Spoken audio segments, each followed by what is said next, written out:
just to let you know, so if you don't want to be seen, which is fine, you can turn off your stop video or click your stop video sign.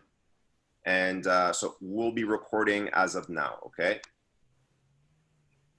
Okay. It's already recording. It's already perfect. All right, everyone. Thank you so much for being here today. This presentation is brought to you by MTL Sans Profilage and Montreal in Action.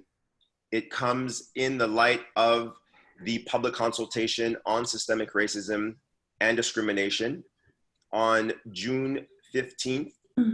This past Monday, 38 recommendations were brought forth.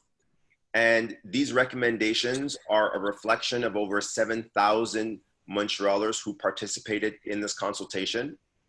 And this consultation stands on the shoulders of giants from the civil rights movement, as well as from work by Dr. Livingstone, who was our guest expert today, who was the lead researcher for Montreal Sans Profilage, which analyzed the SPVM interceptions, cardings, and disproportionate surveillance of young people in Saint-Michel. This presentation will address those issues along with how the policies and practices within organizations also exacerbate inequity and perpetuate discrimination. So having said that, I want to open the floor to Dr. Livingstone, but before we get there, as you know, we are an advocacy group, and we certainly want to do more than presentations. We also want to enact policy. Over the last week, Dr. Livingstone wrote an open letter based on one simple fact. There was $2.2 million allocated to l'Observatoire to study racial profiling, and l'Observatoire. Yeah. Okay. Yes, and you can fill in some of the missing information.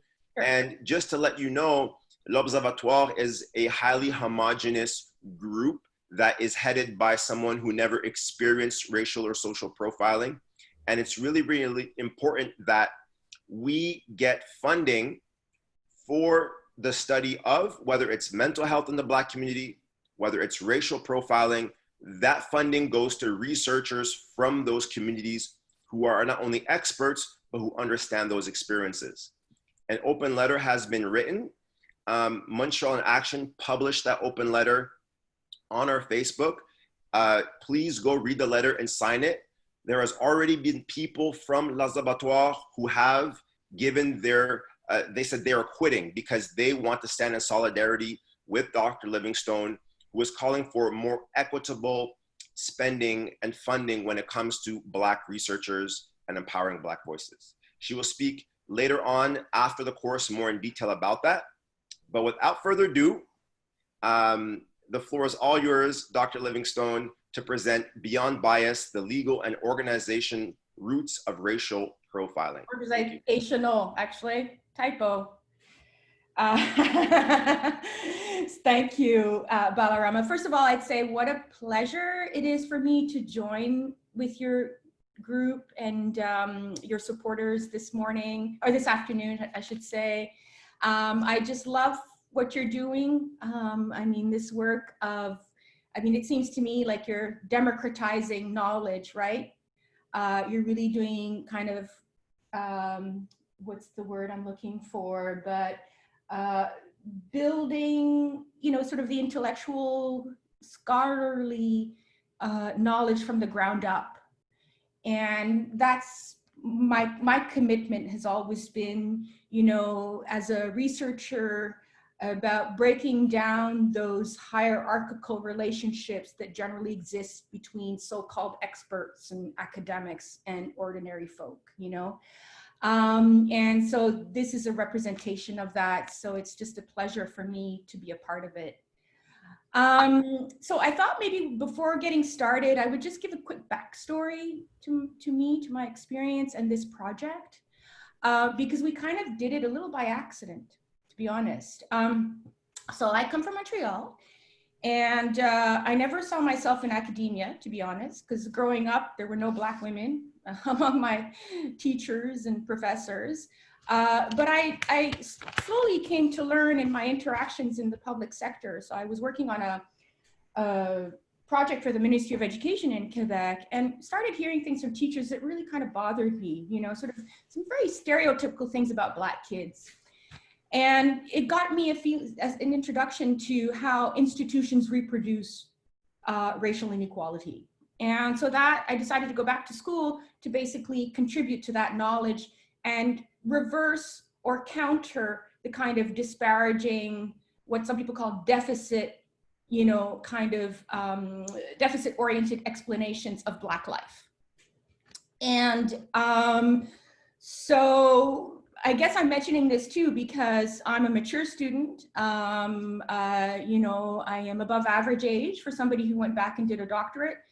But I find that, you know, we need more people who come from real life experiences to enter into academia in order to do, just as you're doing, democratize knowledge and science rather than leaving it for people who too often remain removed from the lives of ordinary people. Knowledge and scholarship should not be elitist. It should be the very opposite. So I encourage folks, you know, not to see academia or science as something that is the preserve of specialists. You know, we all have capacities we can add to this and that we must add to the important conversations about where our, you know, where policy is going, what kind of future we want to live in, what rights do we want to protect, you know, for people. So that's just a quick background of me. I also wanted to say, I think if Stephanie Najar is in the audience, hello. I'm sorry to get reply to your email, but just want to say hello to you. And perhaps one final, oh, there you are. Hey, comment ça va? Good to see you. I'm so proud of you, and I'm so happy you're giving this talk. I can't wait to see you. Sweetheart. Yes. Stephanie and I met at Johns Hopkins. And it was like a magical moment, wasn't it, Stephanie, that we were in that session together? And what a beautiful session that was. Totally. 100%. And then Anne-Marie, you got me into the work that you're doing, and it's absolutely impressive. And your team, I still think about them, and I still think about how great they are. Yeah. And I really hope that Montreal en Action is gonna like get to know them and they work together. I don't know what kind of magic you're picking up, but very excited for you. Wonderful. Thank you very much, Stephanie, and hope that you'll be with us. Yeah, of course. I'm here. I'm just making a salad, making my lunch. Okay. So all right. Chew on. Okay. So one last thing, I thought I'd do a plug for my favorite band, or one of my favorite bands. It's called Our Native Daughters. And they came out with an album last year, and it's sort of based on stories and hymns of during slavery, American slavery. These are Black folk artists, and I just felt like wearing this T-shirt today because it says Black Myself, because that's one of their songs. And so I thought maybe it's worth mentioning what the significance of this message is. So I encourage you to look into the group Our Native Daughters if you're looking for musical inspiration. All right, without further ado, let's get started on the presentation. Balaretta told me that I should speak for, you know, roughly 30 minutes, maybe a little more. I would prefer not to speak too long so we can have an open discussion afterwards. And while the presentation will be in English, I'm bilingual, so we can conduct the discussion in both languages, French and English. And what I'm going to be presenting to you today is actually a PowerPoint that I prepared for a presentation I did at Harvard last year. I'm a little rusty because I haven't given it since. And Balarama invited me to do this only a couple of days ago, and I really haven't had time to prepare. Because I've been so busy with this open letter that we wrote. And the open letter really is addressed to SSHRC, the Social Sciences and Humanities Research Council, because their approval of this project shows the kinds of taken for granted assumptions that go into decisions about funding you know, so they're supporting an organization that ostensibly, you know, should be doing research on racial profiling, and it hasn't, doesn't even have the expertise, and yet, you know, it's given money to do so. So we really wanted to make an objection, like contest the decision. And so we're hoping to have conversations with SHRC. We're not going to deal with the Observatoire. We want to take it to a higher level, to the federal government, to think about, you know, how it makes decisions around research funding. If you're going to be doing research on Black and other racialized communities, equal representation has to be at the very, very, very center of that. And it wasn't with this grant. All right, so the title of the talk, as Balarama said, is Beyond Bias. And the reason why I title it that way is because, you know, racial profiling research is still very much in a kind of early development stage, which is kind of surprising. And much of the focus until recently has been on questions of, you know, prejudice, racial stereotypes of criminality, policing biases. But the attention now is moving to acknowledging the role that sort of actual political and policy decisions actually authorize or produce racial profiling. So we'll go in little detail into that and how that is manifested in Quebec. So to think about racial profiling as a function of biases is incomplete, and I'll explain why. In fact, my argument will be that organizational policies are the prime driver of racial profiling. So this is a picture of our team. It's not everybody. There's a couple of people are missing, namely Stéphane Alix, Larry Rimet, Marc Candy, that's Marie Medec. So the research team was made up of several people, including 5 young people from the neighborhood of Saint-Michel, who were recruited through various means. So this was a participatory action research project. And the project, once the research was done, moved into a second phase. We got financing from Amplifie Montreal to produce a series of educational vignettes. So one of the young people in the project was very concerned that, you know, sort of kids in the neighborhood were very unaware of their rights in relation to the police. And so happily, we got a small grant to produce these educational tools that are built on data from the study, right? So how do you respond when you've experienced racial profiling? You know, what are your rights in encounters with the police? Some of you may have seen those vignettes. They're available on our website. Sorry, on the Facebook page. So this is a team. It was a participatory action research project that went through 2 phases.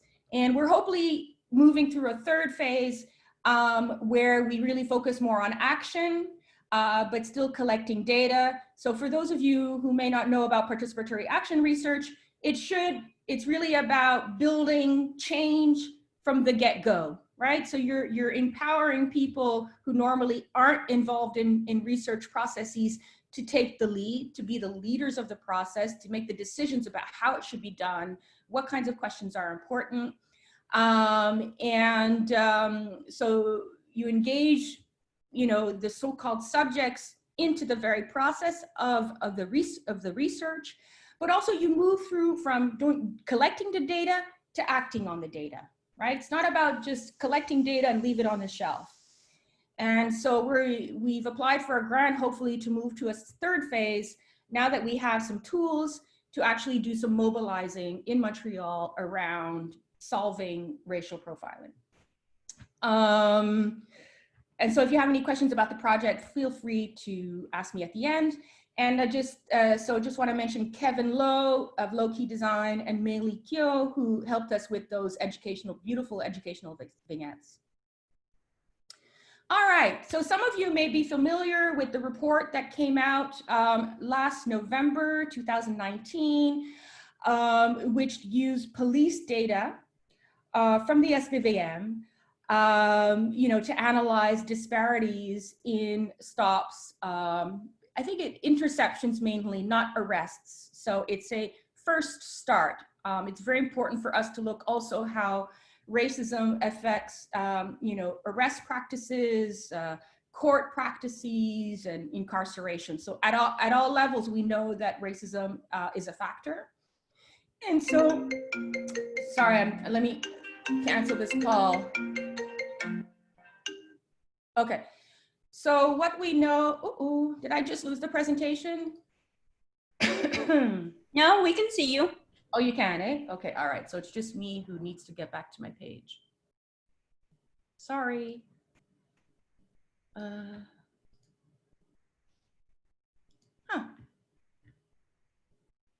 Resume share. Okay, perfect. So the study showed that 3 major groups experience racism or, you know, disproportionate targeting by the police. They are Black, Indigenous, and people of Middle Eastern or Arab descent. And, but the groups most likely to experience arbitrary stops are Black and Indigenous. That's not necessarily surprising. We've known that for a long time, but the good thing about this study is that it just really kind of proves, you know, what we've all been saying for years. And unfortunately, it shows that the gaps are very high. So the disparities between white and Black or white and Indigenous, for example, in the risk of being stopped are perhaps even higher than people suspected. And so, you know, this is important because I think the message from the SPVM for a long time has been outright denial, that they don't actually do racial profiling, right? Or a kind of, you know, diminishing of the extent of the problem, that, okay, it's a few bad apples, but it's actually not something much wider. This report effectively debunks those ideas, right? So we have a really very serious problem that appears not to have diminished over the decades. In fact, I suspect it's only gotten worse as more people of color are established in the city, and due to a series of policies the SPVM has put in place, which I'll talk about. Okay, so as I briefly mentioned earlier, there are 2 core explanations in the literature to explain the phenomenon of racial discrimination in policing.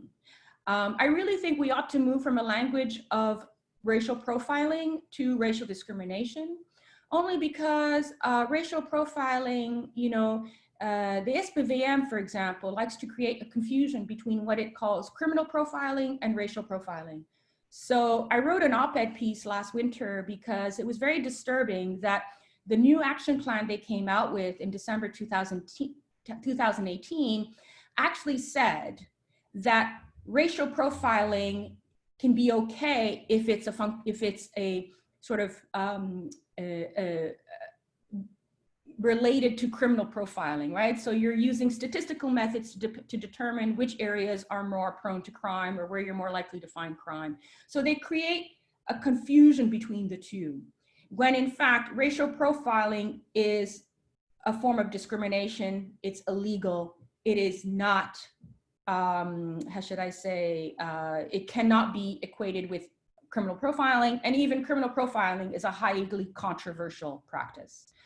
So I think we need our language about, you know, racial profiling needs to be much more explicit, much more direct, to put the attention on the fact that this is racism and not anything else. All right, so the 2 core explanations are that, you know, racial profiling is a function of bias. There's a whole literature, experimental literature, you know, connecting sort of people's reactions to images of Black people and, you know, the kinds of judgments they made about who's more liable to crime. So not much of that literature has actually dealt with police. That's kind of developing, but nevertheless, we can generalize from the experimental research on implicit bias that the general population, you know, sort of has internalized negative stereotypes about criminality, connecting it to minority groups, to Black populations, Indigenous, and so on. So there's that. So that's a cultural explanation. It's about, you know, the societal messages, the media messages, and what people internalize, and how that can be sort of affect behaviors in ways that are conscious and unconscious. The second explanation that is now becoming more important in the literature is the role of organizational policies. Many of you have probably heard of stop and frisk. So that is a perfect example of a sort of a top-down policy, so a decision made, you know, by sort of the police department to target what they call hotspots, that in turn authorize police officers to stop individuals on minor pretexts. Very often that pretext becomes race.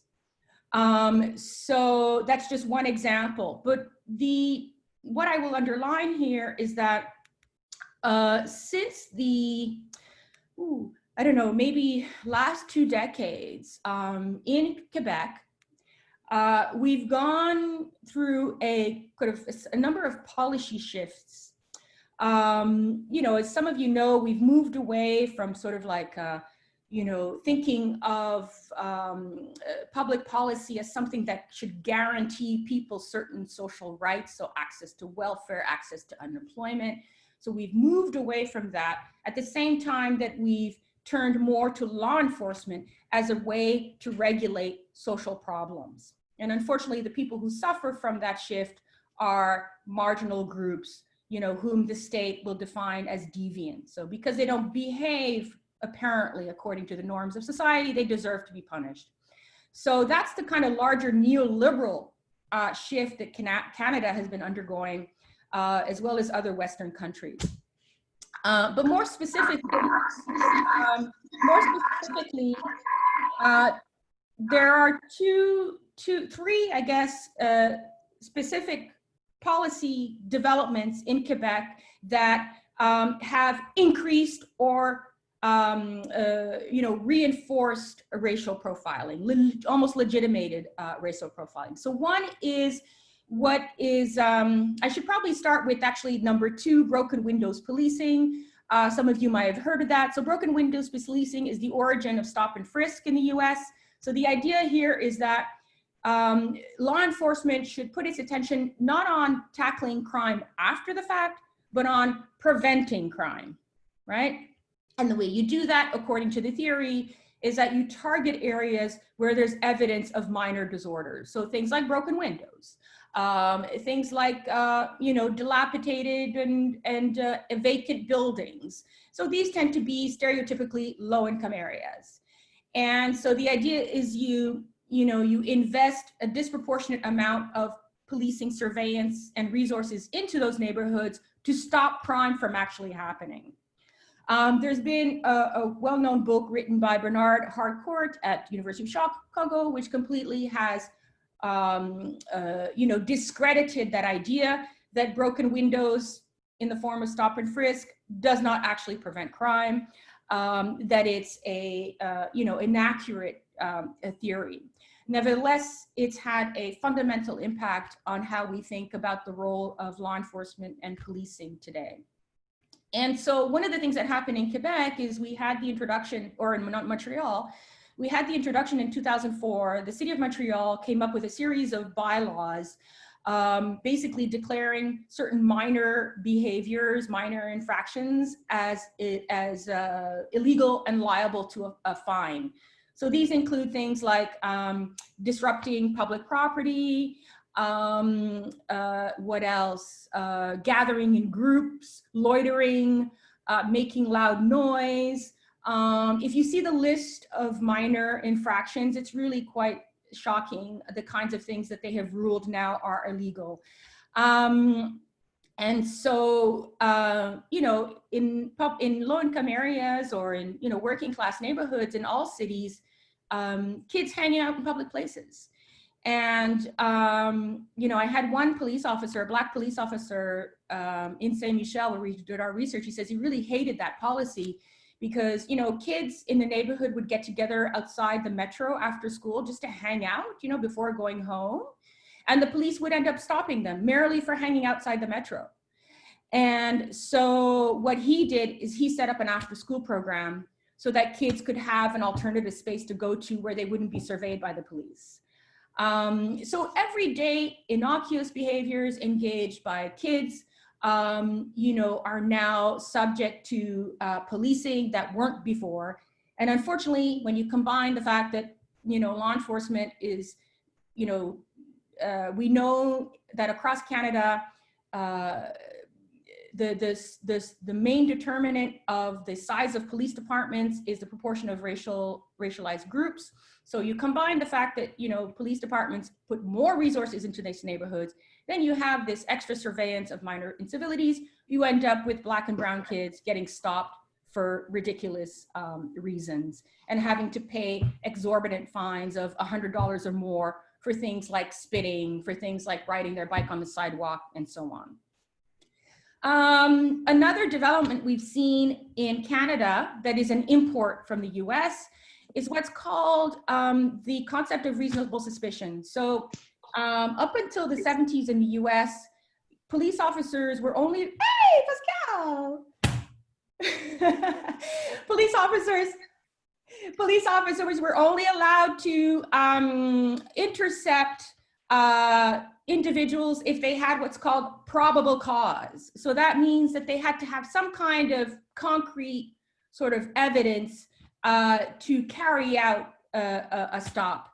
And due to a court case, I think it was in the, I can't remember the exact date, in the United States, I believe it was in the 70s, the court ruled that police officers no longer needed a probable cause, that they could stop people on reasonable suspicion. So that meant if they had a reasonable suspicion that this person was engaged or about to engage in some criminal activity, then they could conduct a stop. So what this process has done is widen the powers of police officers to stop individuals on a sort of, you know, from the minor to the more serious sort of reasons, but it's also allowed for more police discretion. Unfortunately, you know, that opens the door to racial discrimination by giving police more sort of power to make decisions subjectively. And we see that in Quebec, that Black people are more likely to be stopped due to the subjective interpretation of the police rather than an objective, so based on facts. The third policy that has emerged in Quebec that many of you may have heard about is the Street Gang Action Plan. This was an overt, racialized, racially discriminatory policy that I discovered through the research for my dissertation, because my dissertation actually is a separate study. It's not on racial profiling. But anyway, what this action plan did was basically exaggerate the problem of so-called gangs to justify an expansion of policing and law enforcement. And I'll get into that in a little more detail. So we've seen a racialization of crime and youth gangs in Quebec that has basically kind of legitimized this idea that Black kids are, you know, what I call pre-delinquent. In the US, in fact, there's a very excellent book written by Elizabeth Hinton, a historian at Harvard, who argues that in the 1960s, mass incarceration was facilitated by, through language that made crime out to be an innate characteristic of Black youth. So they didn't have to demonstrate evidence. They only had to be sort of Black because the idea, or live in low-income areas, because the idea that if they were not delinquent today, they were going to be delinquent tomorrow. So she uses the language, they were presumed to be pre-delinquent. And I would argue that the action plan against street gangs did the very same thing for Black youth and Latino youth in Montreal. So it defined Black youth and Latino youth as pre-delinquent, and therefore justifiably, you know, they should be stopped and surveyed by the police, because at some point in the day or some point in the year, they're going to commit some infraction. And Marie, what's the name of the author that you just mentioned, the Harvard historian? Elizabeth Hinton. Awesome. Yeah. All right. So we've seen in a paper that I've published with Marie Medek and Rita Harim, one of the youth from the study, from the project, we basically argue that there's been a racialization of policing practices in Quebec since the 1990s that has resulted in increasing racial profiling. So one is this street gang intervention, le plan d'intervention sur les gangs. Now, the Ministry of Security claims, or the SPVM claims, that the action plan has actually been ended, and that may be true.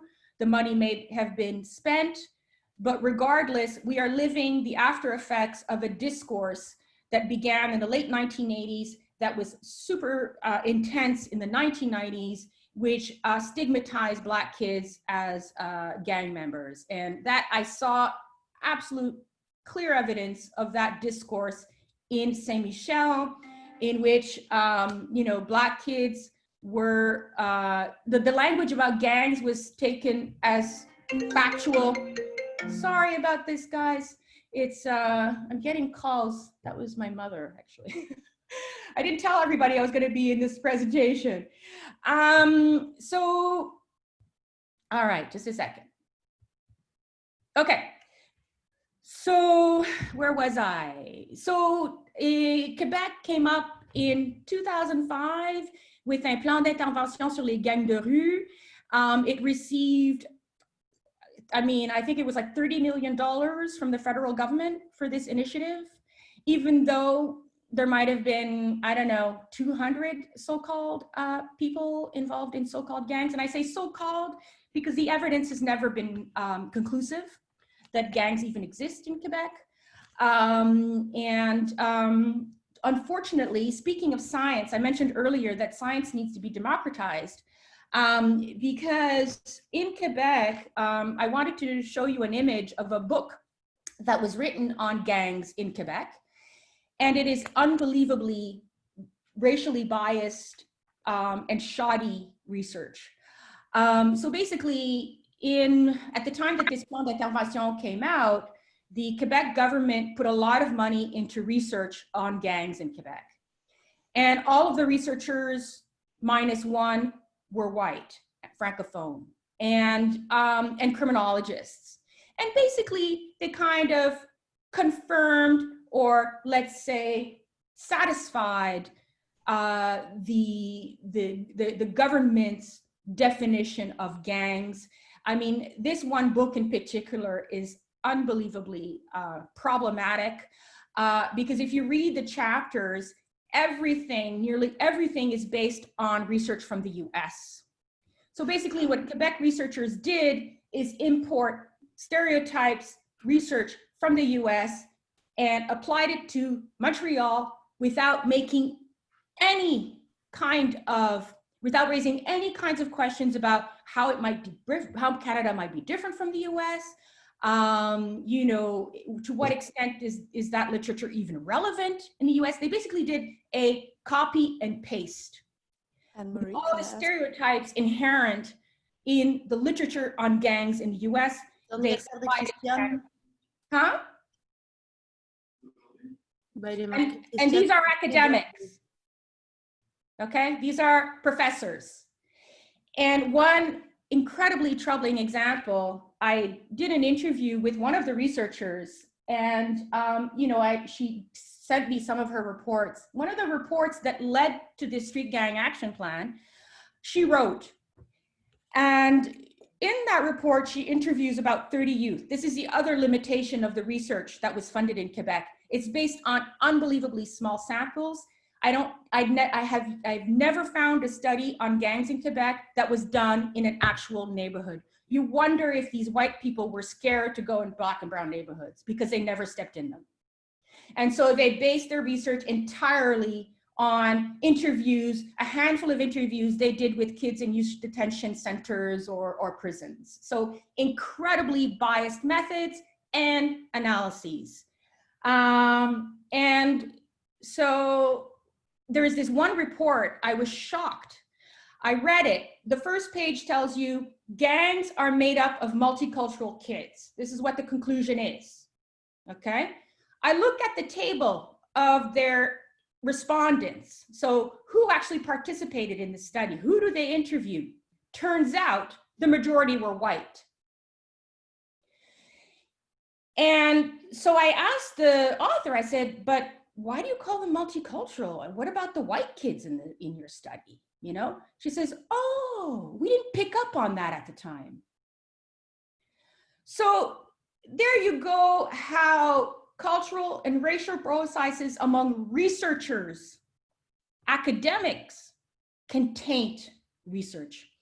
You know, and I know from being in sociology that sociology has been complicit for a long time in the I don't have the proper word, but pathologizing Black people. And so it's so vital for people of color to enter into academia so that we can undo that kind of disparaging, condescending literature that is produced about us. And one thing I would just conclude about the research on gangs in Quebec is that I did interviews with Ministry of Public Security, and they admitted to me that the problem was exaggerated. They said it was never as serious as they presumed it would be. They even said that they exaggerated it because they were fearful it would turn like the US. So again, you see how the racial stereotypes are acting on the minds of these policymakers. So they admit that they were wrong. 10 years later, they admit that they exaggerated the problem, that it was never as serious as it was implied, and that even the concept that gangs may have been completely inappropriate. But nevertheless, the action plan against street gangs basically legitimized the connection between Blackness and deviance in Quebec. Okay, I'm trying to move to the next page. Okay, there we go. All right, so this is a quote from one of the policymakers I interviewed, where he says, sorry, my name, Cass or Balarama? Woohoo. Yep. I'm unable to see the full quote. We can see it. Okay, so I don't need to read it? I think it's just on your screen. What's that? I think it's just on your screen that it's broken off. Do you want me to read it? Oh yeah, okay, well that's good. That's good. So I won't be able to read the whole thing. I'll just kind of point out. So this is, you know, an example of this racial stereotypes that were kind of, you know, and inhabited this policymaker's ideas about how to respond. So let me backtrack quickly, and I hope I'm not going too long because I'm giving you a little bit more information than I had planned. But so there was a time in, let's say, neighborhoods like Montreal Nord, where because of racial discrimination by law enforcement, there were conflicts, like physical and other, between officers and youth from the neighborhoods. So basically the youth were saying, you know, we're not taking this, we're not taking your abuse, right? But the police reacted to that by saying, we need to reassert our authority. And so the action plan against street gangs was one of the, how should I say, results of that, right? They tried to so because of the legitimacy and the insecurity that officers were feeling in the neighborhood, they decided to put more officers on the ground. They stigmatized these kids as gangs so that they could reassert control over the neighborhood. And so that was an outcome. So that you had sort of the introduction of things like Eclipse, so the anti-gang squads that in the end, well, you know, in the immediate aftermath of these anti-gang squads, you saw an exponential increase in the number of arbitrary stops of Black people in Montreal. So essentially, the police in Montreal was reacting to threats from local folk who were fed up with the abuse and violence they were experiencing at the hands of police. And so they reasserted their power by deploying these anti-gang squads. So that gives you an interpretation of the sort of political dimensions to policing and law enforcement. So here is a policymaker who says, yeah, I think, you know, the phenomenon has been contained, he says. The worries were undoubtedly justified. And he says, there's a fact that it was mainly Black youth or racial minority youth. Did that provoke more concern? I would have to say yes, right? So he's admitting that they exaggerated the problem because the faces of these kids were Black and brown. And as I argued, as I indicated later, you know, the concept of gang in Quebec, the way in which this SBM defined it, it's along a wide continuum, right? From pre-delinquent, so kids who are just, you know, what? Not doing anything, who, you know, to so-called groups that are more engaged in let's say the underground market or whatever, selling drugs. Now, again, this typology was developed by the SPVM with inaccurate data. So this a whole concept that they came up with is questionable. But nevertheless, they used it as a framework for defining who was at risk of a gang or who was involved in a gang. So, you know, this idea that, you know, all Black kids were at some point liable to become a gang, that became ingrained in the minds of policymakers and the minds of police officers. And here is a kind of unbelievably, I would argue, shameful example of racial stereotyping in actual police policy. So this is a document that was circulated to officers in the, once the action plan against street gangs came into effect. And if you look at the language, so this is essentially telling police officers how to identify youth who is either in a gang or liable to become one. So if you see the language they use, bling bling, driving an expensive car, wearing expensive clothes, tattoos, wearing certain clothes. I mean, these are so unbelievably cliche and stereotypical. And yet, police officers were told that these were legitimate criteria by which to identify which kids were involved in gangs. And in our study with young people in Saint Michel, we were told that police officers will target all kids, Black and brown kids, but they go especially after kids who, you know, have their kind of dressed hip hop, right? Their pants down a little bit, you know, maybe have dreads. So they told us that the stereotype of, the stereotypes now attached to gangs place certain groups at higher risk of being intercepted. So let me quickly go into our data because I think this preliminary data some of it is talked about in our article. So, you know, that'll be coming out soon and I can circulate it at a later date because I'd like to go into our data, into our findings. Can I suggest maybe, because we're getting close to 2, and I know there might be some questions coming. So do you think that maybe we can go on for another 5 to 10 minutes, and then we'll take a few questions around 2? Sounds good. Sorry for. No. This is fascinating. I just want to make sure that you have time. So these are just images of our team, of the participatory study. You know, we have quite a detailed report that we wrote. So, you know, another aspect of participatory research is that you communicate your findings back to the community. And so we wrote a report. Academics don't generally do this because they're not rewarded for it, but we felt it was necessary to do that to make the findings public. So some of you may be aware of the public report we wrote. We did a press conference where we got quite a lot of coverage, which was nice, but we didn't get a lot of coverage in the French press. And I'm told that that's typical, that the French press shies away from talking about questions of racism in Quebec. So we did get some coverage in Le Devoir, but we didn't get in the, got more in the English press. And I'd like to say that I'm being more open in this conversation. This is not necessarily academic presentation I would give, because, I think it's helpful information to have. Okay, so we did 44 interviews, and out of those, 27 reported either a single or multiple contacts with kids. We determined that, with police, we determined that the vast majority were involuntary. In other words, that means that they were initiated by the police and not by the youth. And as we describe in the report, racial profiling is sort of translates into a wide range of various practices, from surveillance all the way to searches and arrests and forms of police abuse and violence. And so we had some very troubling examples of surveillance where kids, talk to us about,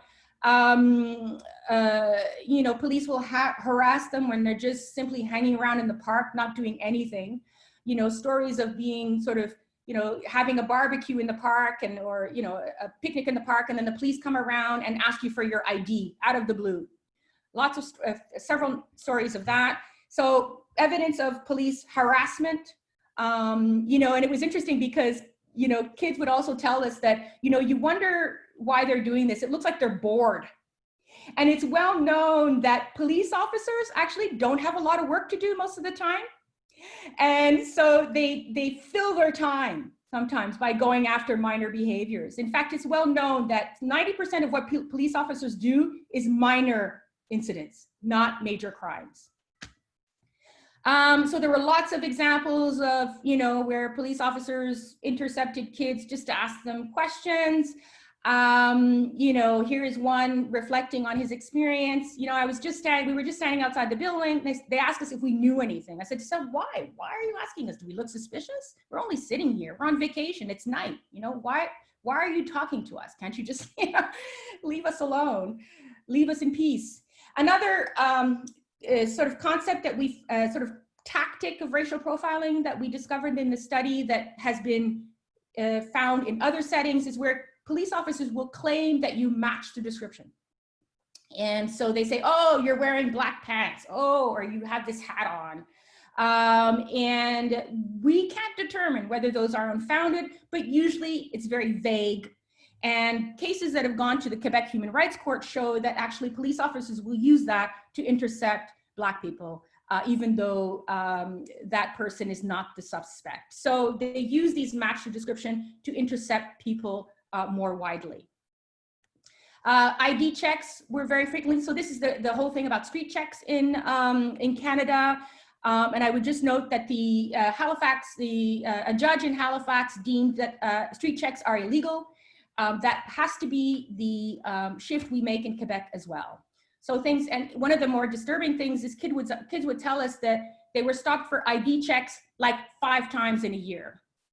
So, police officers had gotten to know them by that point. They were still asked for IDs. And then I mentioned the incivilities policy. So here's an example. I threw something around and spat. A police officer told me I have the right and gave me, wait, sorry, I don't see the rest of the sentence. It's called atteinte au bien public or something of that nature.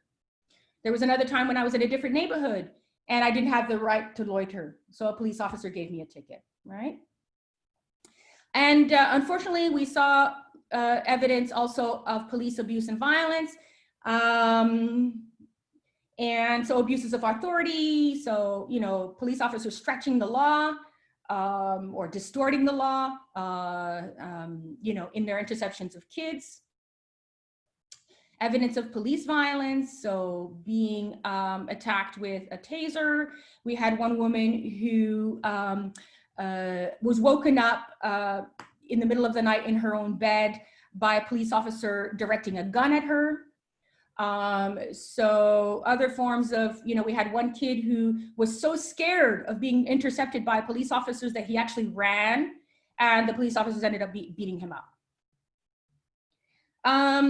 We also saw evidence of, racial slurs, so being called the N-word, and other things. And so these would be examples of where we talk about, where bias becomes more a function of the individual behavior of the police. But most of the time, it's a function of policies. But here, you know, some police officers will be potentially more racist than others. I don't know if you can say that, but you know, we saw evidence of their racism in the behaviors, in their interactions with what they articulated or whatever.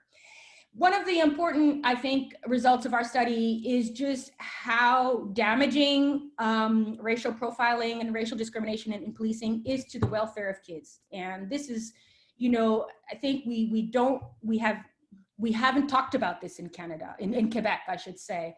You know, and one of the ones that most, how should I say, we found most troubling is of kids reporting, you know, trauma, right? Post-traumatic stress as a result of experiencing racial discrimination. So here's an example. It stresses me, even if I don't do anything, but the fact of seeing them. Why are you driving slowly around me for the past 5 minutes? Did I do anything?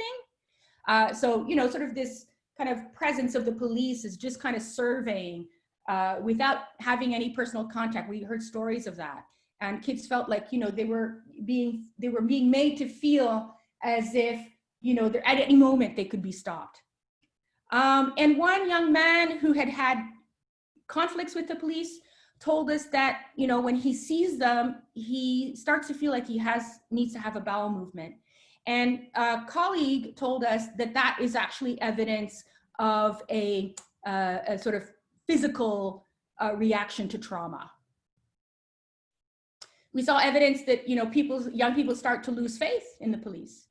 And, you know, may withdraw from public places as a result, or they don't pursue cases of racial profiling in the court because they don't believe it's going to get anywhere.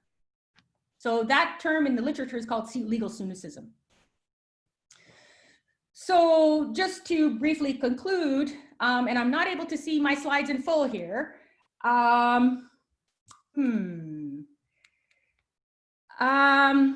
Okay, so policing practices in Quebec. You know, the SPCM likes to pretend that it's behaving race neutrally, but what we see through broken windows, what we see through what's called proactive policing, what we see through the racialization of street gangs is an actually overt, you know, legitimation of the connection between race and crime.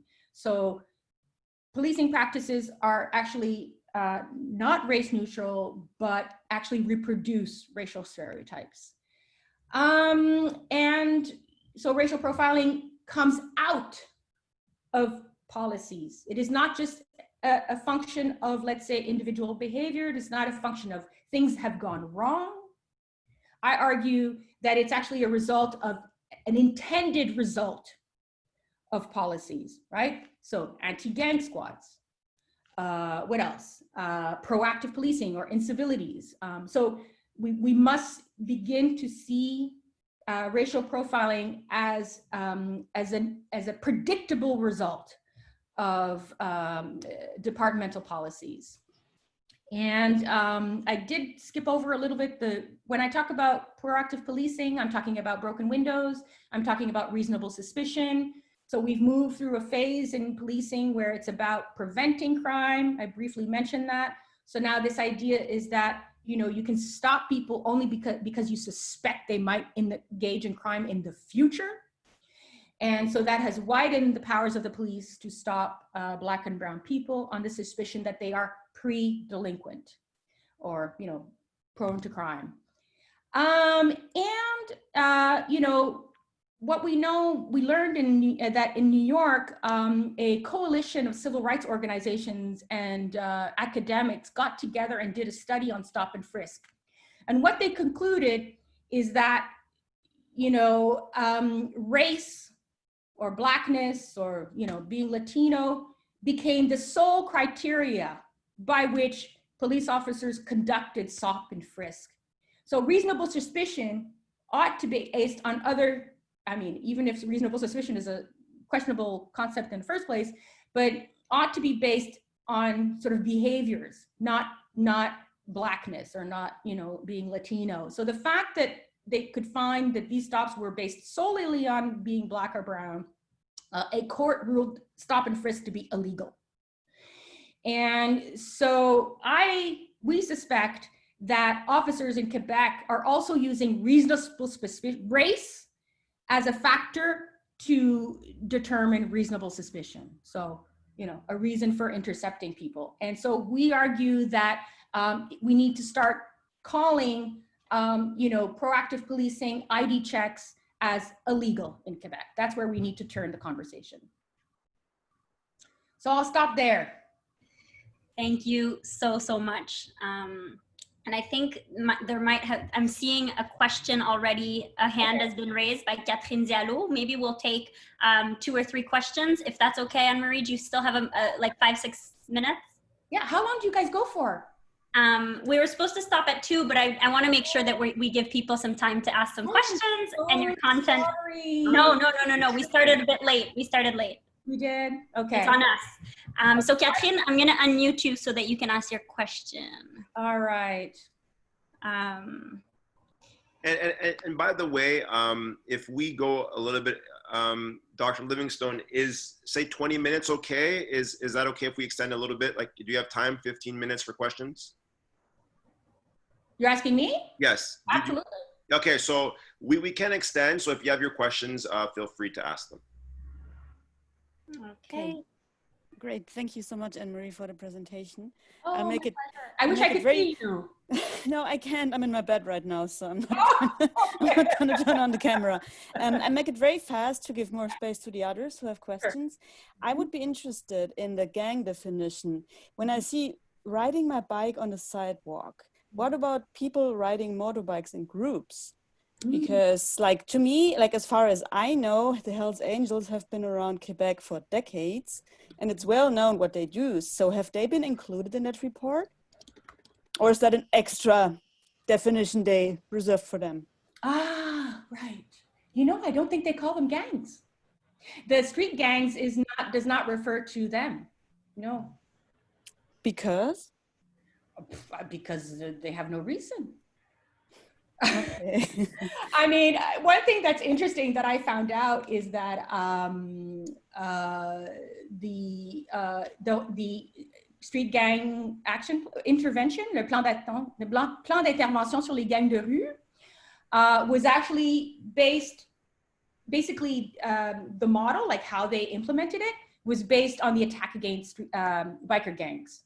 So they had, apparently the Quebec police had finished kind of, according to them, you know, controlling biker gangs, and they used the same methods that they did with the biker gangs with so-called street gangs. Okay, so there's biker gangs and street gangs. Indeed. No, and this is one of the critiques of the language, is that why aren't we talking about, you know, Nazis or, you know, what are they, you know, groups, white groups, gangs. It's very racially biased, and you know, so I mean that's been discussed quite a bit in the American literature, I think. Okay, thank you. You're welcome. Next we have Ron. Hi. So in terms of your report, have you spoken to anybody in government? Like, for example, like the Liberal government, the CAQ government? Are you being called on to provide your findings? No. Well, one thing I will say is I got a call maybe a few months after we came out with the report. At the city of Montreal, some staff there were looking at ways to identify specific incivilities that were being, you know, used in a racially discriminatory way. One of them likely loitering, for example, right?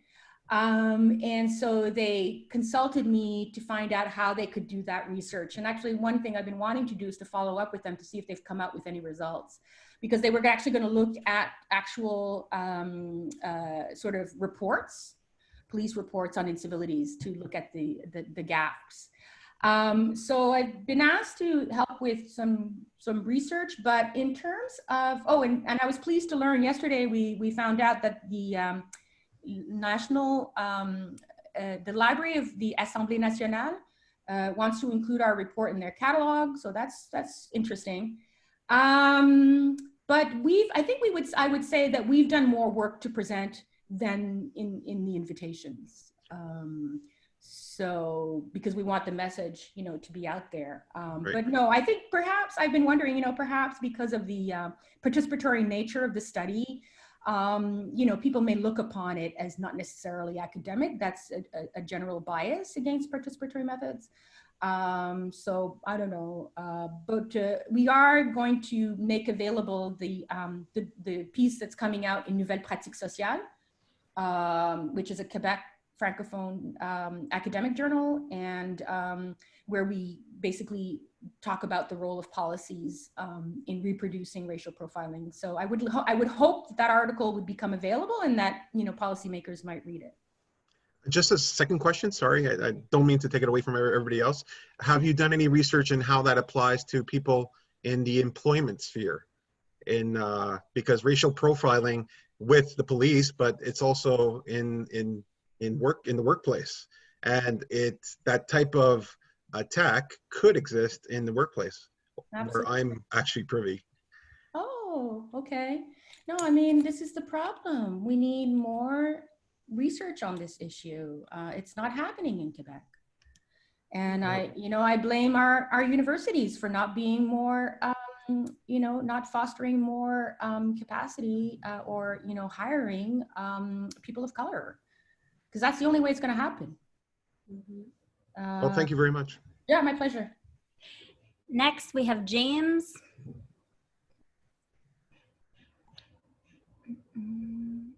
Are you? Hi there. Thank you for your presentation, Anne-Marie. Oh, my pleasure. I also work in a similar capacity doing qualitative research. And I really did like the point when you presented the facts that started to become more ontological and the ontological repercussions of this. I guess I have 2 points.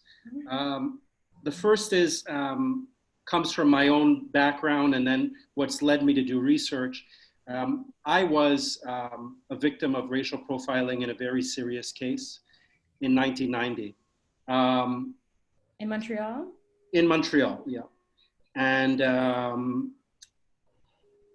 it's caused me very serious psychological and physical consequences up until present. One of the observations I have with your research, and I guess it's something maybe to reflect on, is being, let's just say, an OG from the hood. I can say that our experience is longer term. It is diachronic as opposed to synchronic. And I wonder if a qualitative observation of this long-term ontological effect is something that maybe should be made public especially to the Assemblée Nationale, because I feel very sorry for the youth and what is going on with them. I went through it, but there's a lot of us who have actually been living this for, I would say, I've been living through this for 31 years. Up until right now, I'm still a victim of these kind of looks. So I wonder if that's something to be taken into consideration, that there is an older generation of qualitative research to be done about the ontological and psychological effects. And that this is, in fact, a public health crisis. This is not an inconvenience. It's not even just illegal, but we're talking about a very serious public health crisis. So that's one observation. The second one is, and so that's on the side of the victims, right? So my own work is that I study repertoires of power and how they are constructed and produced. Another part of the research, which I think would be interesting to look at, and this is coming from somebody who is an OG, who was here in the 80s, is the culture. The culture of the police, which is not just a culture of racial profiling and brotherism. It's a culture that's actually based on real significant discourses. And one of them, and I think this should be made public to everybody who's listening now, is a magazine called Allo Police. Oh, no kidding. Oh, yeah, yeah. Ooh. And you know what I'm talking about. Yeah, yeah, yeah. And I don't know how many people know what I'm talking about right now. Oh. This is something specific to Quebec society. And maybe you can describe to them the magazine I'm talking about. And I've never seen a magazine like this. Never cast an eye on it, won't open the pages. But that magazine Yeah. set the climate for what Quebec police are. Mm. And Catherine Diallo, when she was talking about the Hells Angels, right? That's why they're not considered part of gangs, because the whole allo police thing is misogyny, pornography, anything that's different. So this is part of the culture. I don't know if you can respond to those disparate comments. Oof. Yikes. Well, I don't have a lot of time. I don't have a lot of time, so we can have a conversation, you know, at another occasion, I hope. I mean, Balahama and I have been talking for a long time about, you know, uniting our two teams. So hopefully we can do that at some point. What I would quickly say is that on the question of long-term consequences of racism and police interactions, we are, as a result of the open letter, going to launch a network of people, researchers, academics, activists, to basically focus on developing research for us, by us, the idea. And so if you want to be part of that, we invite you to. And we'll send the information to Balahama. Okay. And so that's a process that, you know, remains right now very fluid. It's, you know, to be put into place and to be talked about. But, you know, the Observatoire was a clear example that this can't continue, right? The other question about culture of policing, this is one of the things that, you know, I think is so under-researched because I think it is probably the worst, the most impactful thing on how police behave, you know, and happily more attention in the US now is turning to the role of police unions. And that's good. You know, unlike your typical union, they're more conservative. And so, you know, we need to look inside the organization, not just at the policies, but the culture of the organization.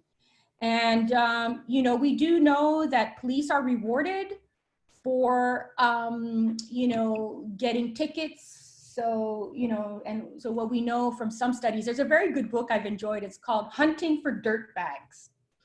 And it's an ethnographic study. Yeah, it's an ethnographic study of police patrols. And basically that what they find is that police officers go after vulnerable groups because the risk that that person is going to have an outdated license plate or, you know, maybe a thing of marijuana in their car is higher. So they target certain groups because they expect a higher return on tickets and stuff, because they get rewarded for the number of interceptions they do. So it's a very distorted things that go on in terms of internal practice. But yeah, we know that police as an institution is racist, sexist, classist. I mean, it's there to protect an unequal order. Angela Davis said it just recently, you know, in our own country. I think we need to think about how policing has been set up to maintain settler colonialism, right? I mean, how can we accept a society that, you know, where indigenous people are, you know, disproportionately incarcerated? I mean, people should be outraged. And unfortunately, we're not, because we take it as status quo. So I think police, and this is why I'm very supportive of the whole defunding movement, because the idea is to dismantle it and start anew, right? Because from the origin, policing was there to protect the rich, protect property owners, to protect whites, at the expense of marginal groups. And so it's not going to change, unfortunately, without a radical transformation of how we think about public safety, how we think about our communities, how we think about, you know, diversity, blah, blah, blah. Because from the origin, it was based on racist, sexist, you know, and classist principles. And unfortunately, it's so ingrained in the system that it's not going to change through bias training or, you know, training on deacceleration. I mean, Minneapolis tried that, didn't work. They still got Derek Chauvin. So, yeah. Thank you for that. I think we'll take. This would never go down at Harvard, by the way. They're really conservative. Yep. So, Mélina Leclerc. Oui, bonjour, merci beaucoup pour votre temps. Rapidement, j'ai lu le rapport en fait ce matin, Montréal sans profilage. Puis à la fin, il y a 4 recommandations, notamment justement sur le transfert des ressources publiques affectées aux forces de l'ordre au profit d'interventions communautaires visant la délinquance juvénile et les inégalités raciales. Donc, je me demandais, comme aussi la fin du rapport demande aux polices, aux postes de quartier de répondre par écrit au rapport dans un délai de 4 mois, je me demandais est-ce que, comme on a la chance de vous avoir, on peut avoir un aperçu s'il y a eu une réponse ou une suite? Ben, vous savez, moi, je suis une personne qui étudie les politiques publiques, donc qui a travaillé dans le milieu aussi, donc j'ai connu un peu comment ça fonctionne, et c'est là le changement. Les bureaucraties, généralement, ne veulent pas changer. Et ça prend, malheureusement, trop souvent des crises pour que quelque chose soit fait. Et donc, on a mis ça un peu pour envoyer un message, mais on ne s'attendait pas nécessairement qu'il y aurait un changement dans 4 mois. Qu'est-ce que j'allais dire sur ça? Une semaine après qu'on a tenu notre conférence de presse, le SBVM a lancé son plan d'action, son nouveau plan d'action contre le profilage racial et social.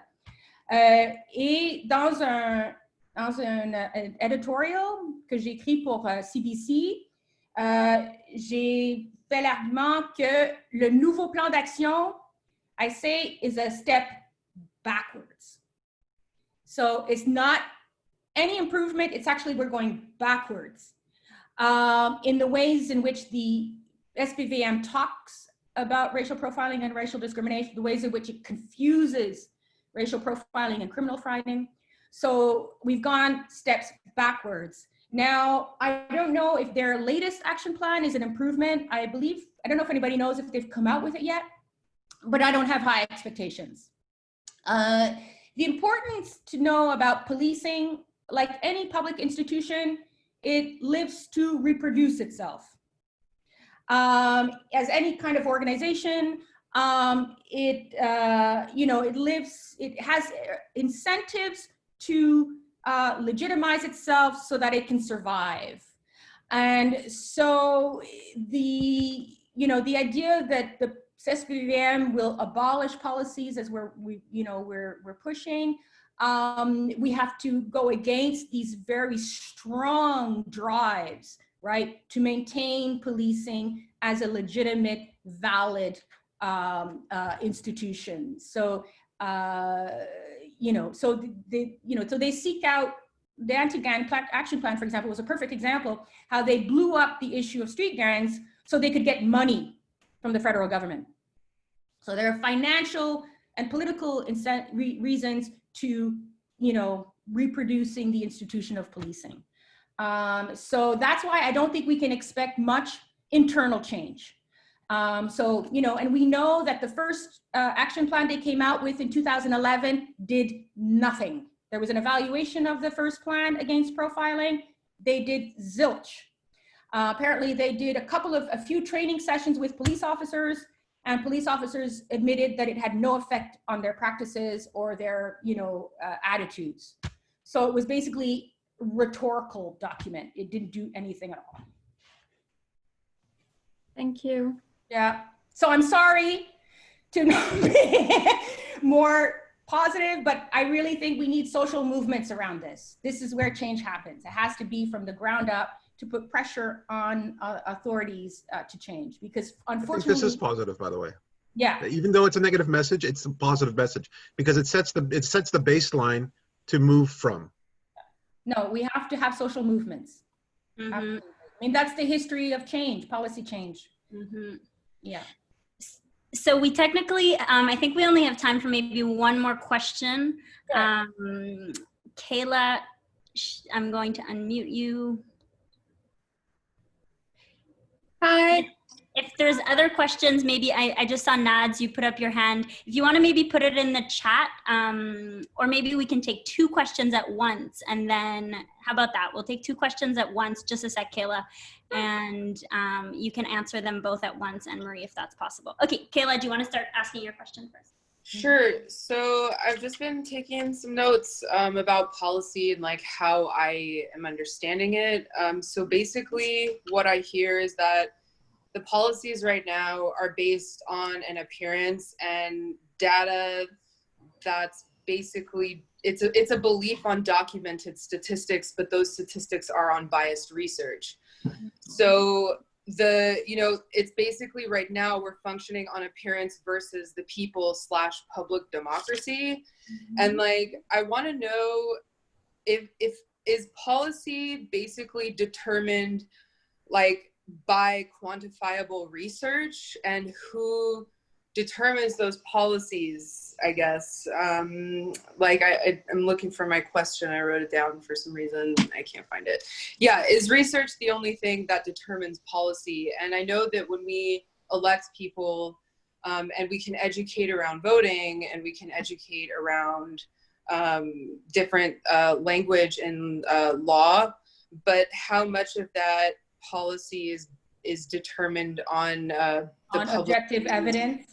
On objective evidence, and like, is it solely on quantifiable research? Because if you have, a party in power and they revoke some of these policies, and basically we've been left without a voice since the beginning of all of this research conducted by officials and representatives and people who, quote unquote, have the academia that's institutionalized. It just goes on and on and on in this big trickle of systemic discourse. So if we're looking at changing policy, like, is that the only way to change policy, by electing certain officials? Or is it basically just, those officials have to have quantifiable research in order to interject them?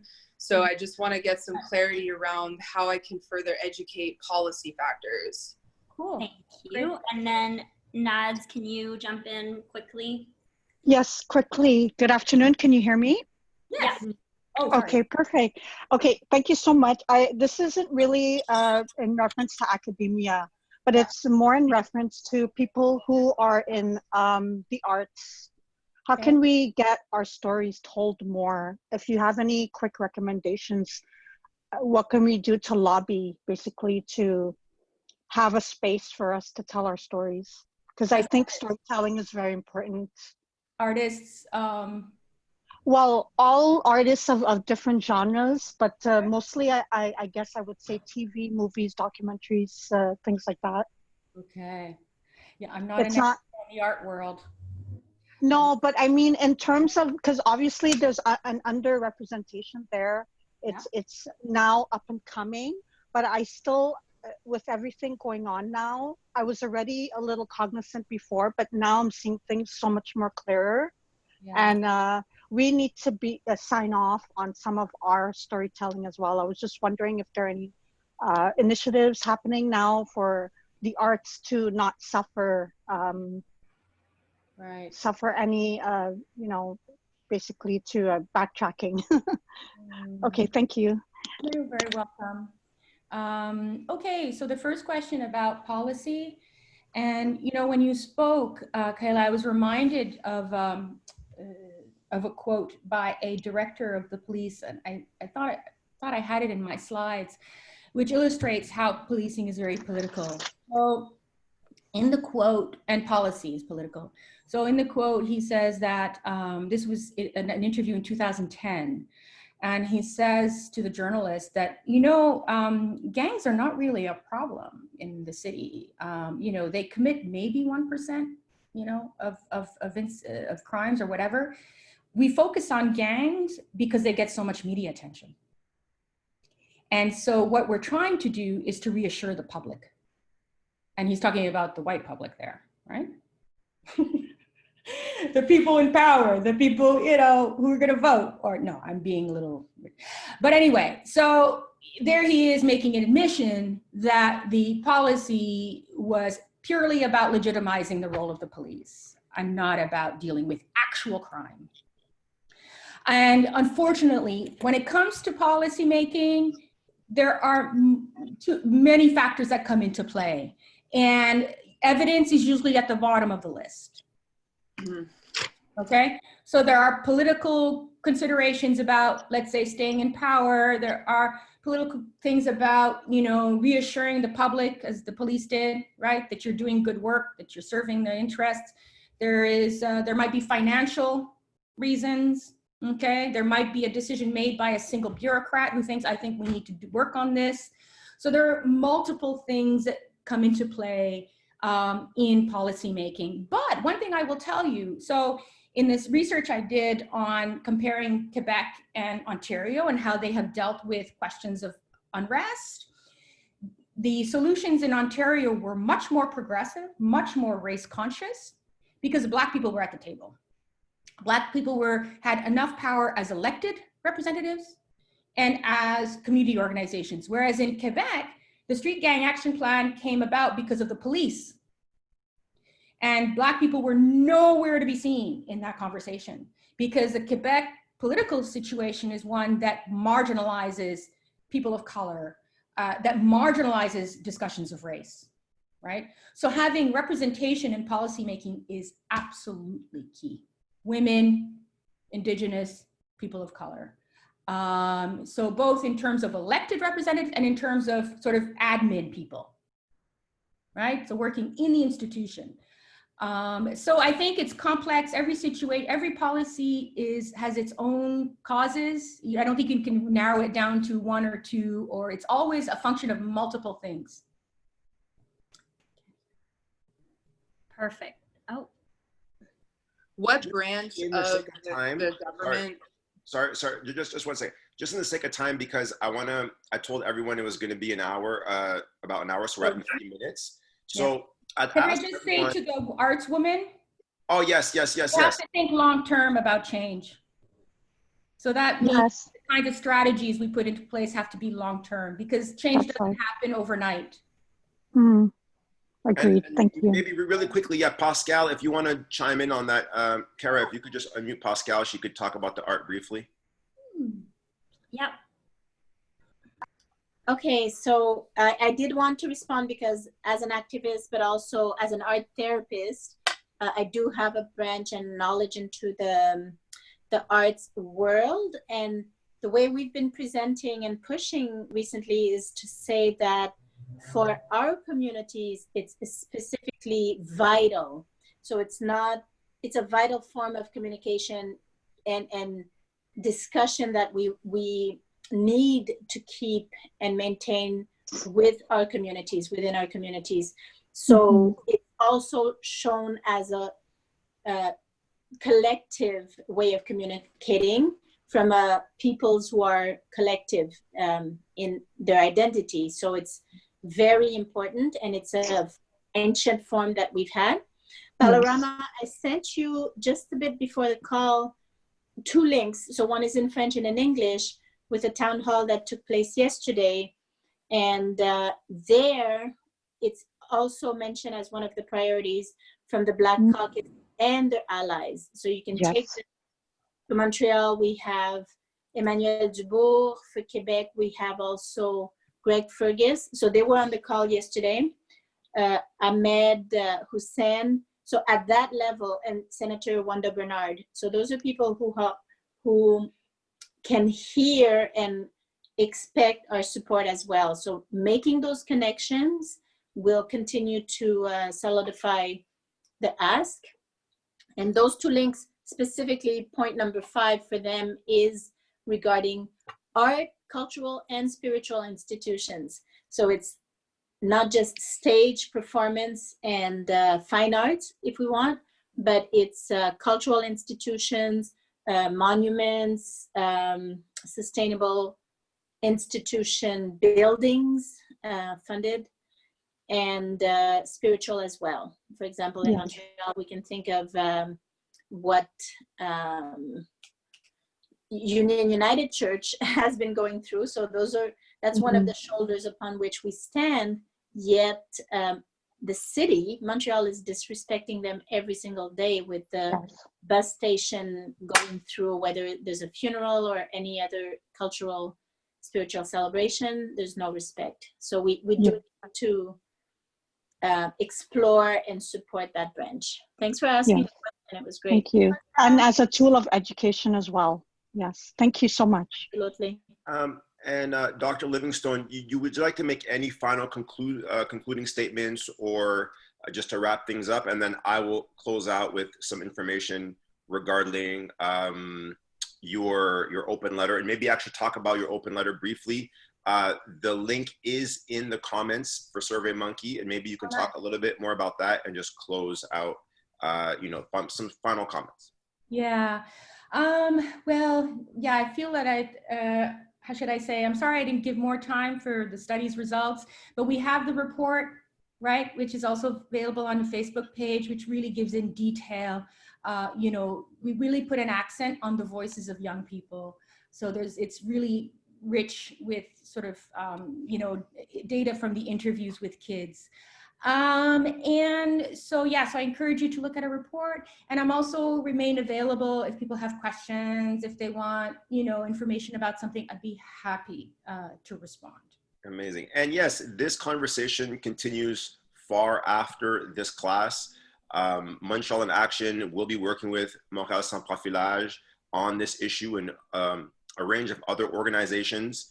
So if you would like to work with us, you can always email your resume to info@montrealenaction.org. Also, we have our Facebook, Montréal en Action, our Instagram, MTL en Action. You can find us and easily reach out. And hopefully we can translate this into the real world. And as Dr. Livingstone noted, Anne-Marie.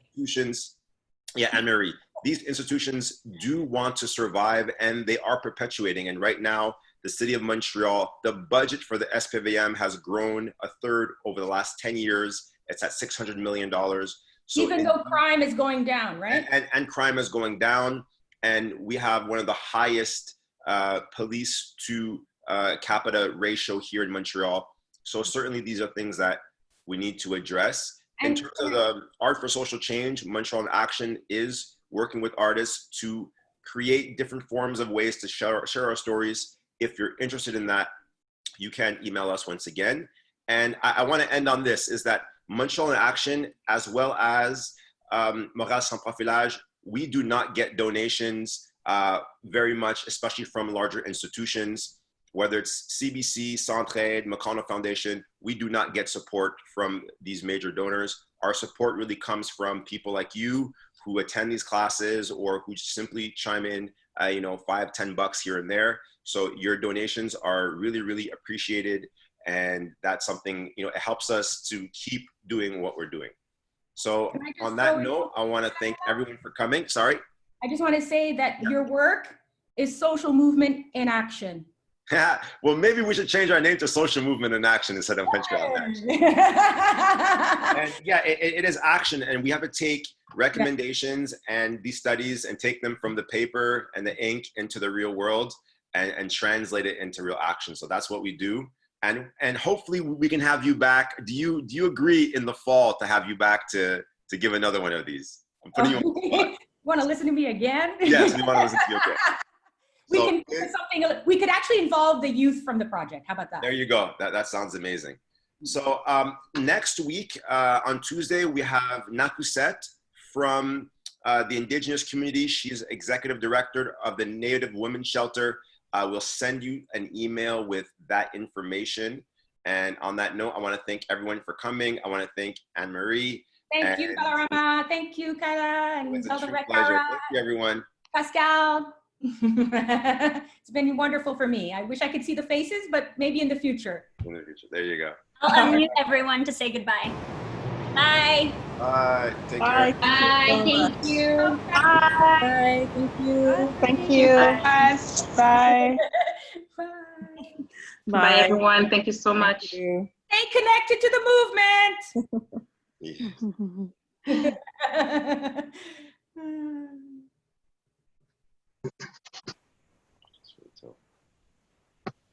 Peace, everyone.